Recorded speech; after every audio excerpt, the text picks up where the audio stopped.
we've seen the startup ecosystem grow tremendously over the last couple of years, especially. New startups are coming out not only out of metro cities like Mumbai, Delhi, and Bangalore, but also tier 2 cities and smaller towns. So that's great to see that the sheer number of startups and the innovation that startups are bringing to the Indian ecosystem. What are some of the trends that you've observed in early stage funding right now? Yeah, I think I have to say that I've gone through probably 2 generations of early stage funding in just the last 3 years. Because when we raised the seed round of funding in 2017, the Indian seed funding landscape was very different compared to how it has completely changed. I would say very exponentially in the last couple of years itself.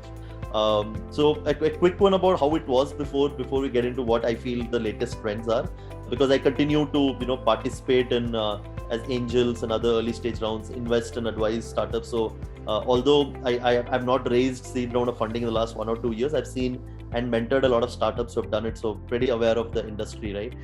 And so happy to see, because Manali, today it gives me a feel of how the West was a couple of decades back. There are a lot of bold bets that the VCs are willing to take now. They're not playing the safe game. Right. Emerging technologies and deep tech startups are given a lot of encouragement early in the days, which is otherwise, I think 2-3 years back, as I told you, it was not very vividly the case, or either 4 or 5 years back when we raised the funding, right? India is a primarily consumer driven market, and any company which is of course tech driven but more focused on consumers is what I think used to rake in a lot of funding. But a pure technology enabler is not something that used to get a lot of encouragement. Very True. glad to see that landscape changing now. And one of the trends that I see definitely these days is I wouldn't say the bar has gone low. I think sometimes people misinterpret that, the bar for funding has gone low. I think the bar is still high. The opportunities, the kind of funding vehicles that are available, the maturity with the ecosystem and the VC investor community, the risk appetite in itself is all something that has changed. The bar is still there. I think it's not easy to raise funds. It's very hard, seeing all the funding news, people sometimes misinterpret that, I can just have an idea and go raise funds.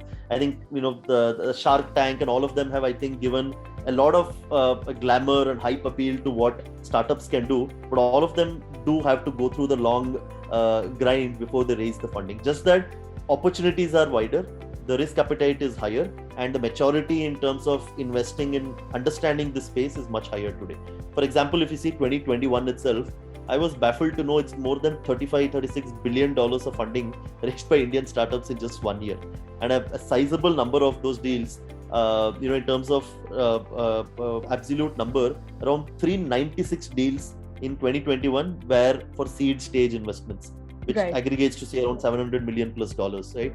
Which means that India is now opening up and waking up to what West used to do before, which is to give a lot of support at the early stage and breed a lot of startups which have not probably hit revenue. They're still in pre-revenue, they're still idea stage, and that is the biggest trend I see changing, especially in 2021, 2022, where the seed stage investment has grown multifold, and the opportunities that exist for them is available much more than what it was 4 or 5 years back.